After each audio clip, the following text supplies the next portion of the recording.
There was this comment in one of my recent videos saying, "Bro, can you make a video between NIAT versus traditional B.Tech college?" And this is the exact reason why I started this channel, to help people who are confused. Even I have gone through this phase where I felt confused when I was choosing my B.Tech college. Hey guys, if you are new here, my name is Rukwith and I'm a student at NIAT. Trust me, even I went through this exact phase before choosing NIAT. I was confused too. I kept questioning myself, am I making the right decision? What if traditional B.Tech college is better? What if I regret this later? So in this video, I'm not going to blindly promote anything. I'll tell you what I saw in traditional B.Tech colleges, what made me choose NIAT, and the disadvantages, and also the admission process. And because by the end of the video, I want you to walk away with clarity, because choosing B.Tech college is choosing your future. When I started searching about a traditional B.Tech college so that I could join one, I saw their colleges, I saw their classes, the syllabus, the labs, and community, and people over there. And I came back with one question: am I actually preparing myself for 2030 or studying something straight from 2000? Yes, this was the exact question that came up in my mind. And any student who is eligible or about to join B.Tech college needs to consider these four pillars, because these pillars play a very important role in the one's future. Now let's take a look at them. The first thing I want you to consider is the curriculum. We are talking concepts and subjects that haven't been updated in nearly a decade. Some of it genuinely 10 years old, unchanged, and the world outside has completely transformed in that time. AI, cloud computing, full stack development, web development, barely a mention. Meanwhile, companies are hiring for skills that aren't even on the syllabus.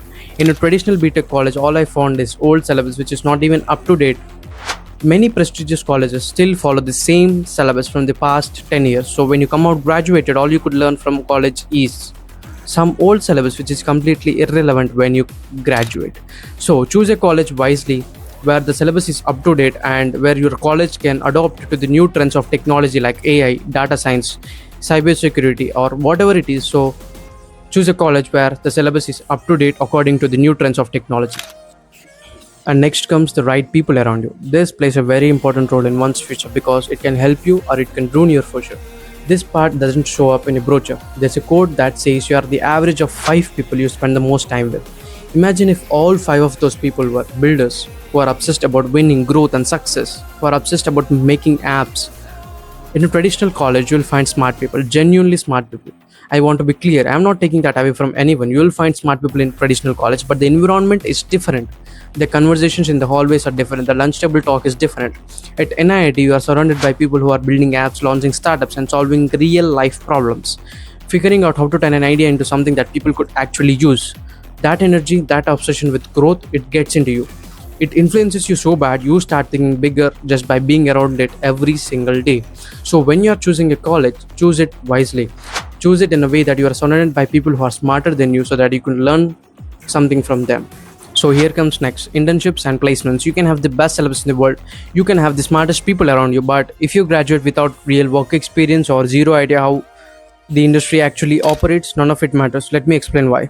See, a lot of students treat internships like a checkbox. Do it in third year, add it to your resume, and then move on. But that's not what internship actually is. An internship is the first time your skills get tested in the real world. No marks, no syllabus to follow. Just, can you actually do the work or not? And placements. Everyone talks about the package, the LPA number, but nobody talks about why some students get placed and others don't. It's not always the topper who gets placed. It's the student who did real project, who worked with a real team, who knows how to communicate and deliver an idea to an actual team. That only comes from a real internship experience. If your college isn't actively putting you in front of companies through life projects, internship drives, industry connections, you are going to graduate and then start learning what you should have done 2 years ago. That's 2 years behind everyone else. So when you are choosing a college, choose it in a way that you have internships at your table. And next comes industry readiness when you graduate. This is the one nobody talks about, honestly enough. The industry readiness means on day one of your job, can you actually contribute, or are you lost? Because there is a massive gap right now between what colleges are teaching and what companies actually need. And it's not the students' fault, it's a system that hasn't caught up. When a company hires a fresher, they are not expecting perfection. They are expecting someone who understands how a real tool works, who has worked in a team, who knows how to Google a problem and figure it out and ship something to the team. That's industry readiness. It's not a certification, it's not a course you finish, it's a mindset built over time through real exposure. And the scary part, most students don't realize they are not industry ready until they are sitting in an interview or their first week at a job. By then, it's a hard lesson to learn. right? This is why I keep saying your B.Tech college choice is not just about the degree at the end. It's about what 4 years actually does to you. Internships and industry readiness and placements aren't boring features. They are the whole point of a B.Tech college. If your college treats them like optional, that tells you everything. If your college is not providing you with these four pillars, then what are exactly are you paying for?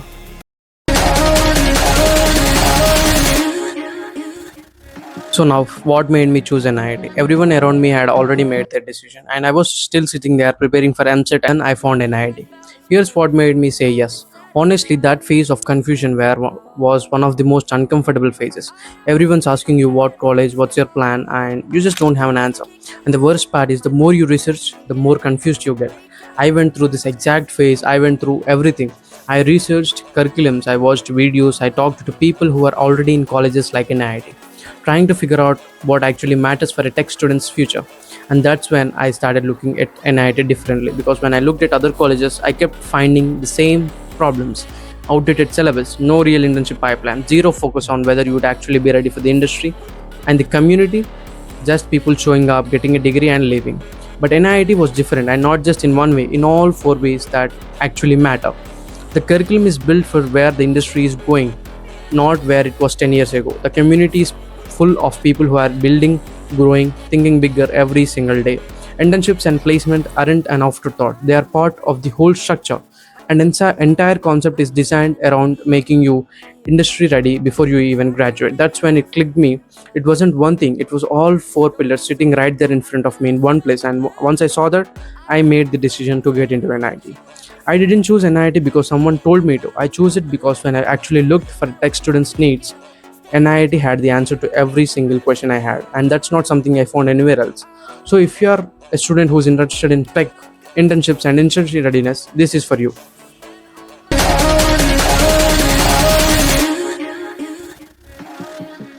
So, here are the disadvantages I found at NIT. Real ones, no filter. Let's start with the biggest one, the fees. I'm not going to sugarcoat this because this is the one thing that genuinely made me pause before joining. We are talking anywhere between 12 to 16 lakhs. That is not a small number. That is a significant amount of money for most families in India. And I think it's important to say that out loud because a lot of colleges won't. Now, do I think NIT gives you value for money? Because based on what I have experienced in the boot camp so far, yes, the curriculum, the structure, the internship pipeline, it's real. But that doesn't change the fact that fee is heavy, right? And if your family is stretching to make it work, that weight is real too. So if you are considering NIT, have that honest conversation at home first. Don't skip it, don't assume it will figure out itself, because 12 to 16 lakhs is a decision, not just an admission, right? So talk to your parents heart to heart, see what they would tell you, and consider their opinion also.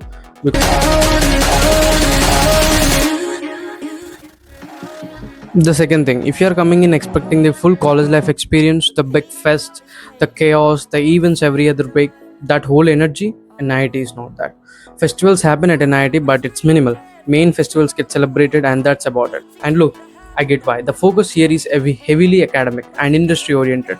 That's literally the point of the place. But I would be lying if I said there aren't moments where you look at the other colleges on Instagram, the fests, the vibes, the events, and feel like you're missing something. If that kind of college life is something you really value, be honest with yourself about that before you decide, because you won't find that here in the same way. So choose it wisely.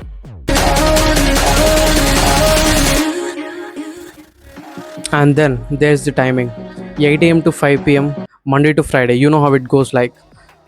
That is a full work day every single day, and I'm not saying it's wrong. Honestly, there's an argument that it prepares you for the real work culture, because that's exactly what a job looks like. But when you are in it, especially in the beginning, it hits different, because you come home tired, you still have things to study, and the day feels like it left no room for anything else. So if you are someone who needs time in the day for your own projects, your own learning, or your own breathing room, you need to plan for that intentionally, because the schedule won't give it to you automatically. So those are the three things I found in my college: heavy fees, minimal college life, long hours every day. And I want to be clear, I'm not saying these make an idea a bad choice. I still stand by why I chose it, but I also think you deserve to know the full picture before you make a decision this big. because nobody should walk into a college, especially vibes alone, especially when you're spending 12 to 14 lakhs of and 4 years of your life. And honestly, I'm just getting into first year now. College to ab shuru nahi hua, and I'm still figuring out, still seeing how things would unfold. If I find more good or bad, I'll come back and tell you, because that's the whole point of this channel, not to sell you on something, not to perform, just to tell you what I actually see. So stay around, because story isn't finished yet. Okay, but how does the admission process actually work? So basically, the first step is the NAT exam. You can write the NAT exam to the link mentioned in the description. After that, if you get shortlisted, they'll call you for a counseling and a small interview. And honestly, it's not something you need to panic about. They mainly try to understand how you think your interest in tech, your goals, and why you want to join an IIT. And one important thing, your fees can actually reduce depending on your performance, your NAT exam score, your performance in the interview, and also they consider scores from MCET, JE Mains, Advanced, and BitSat also, or any other exam it can be, but they consider the scores of other exams also. So if you still have doubts after watching this video, you can directly DM me on Instagram or just drop your questions in the comments. I'll try my best to help you honestly, because I know how confusing this phase can be. So all the best, choose the best college.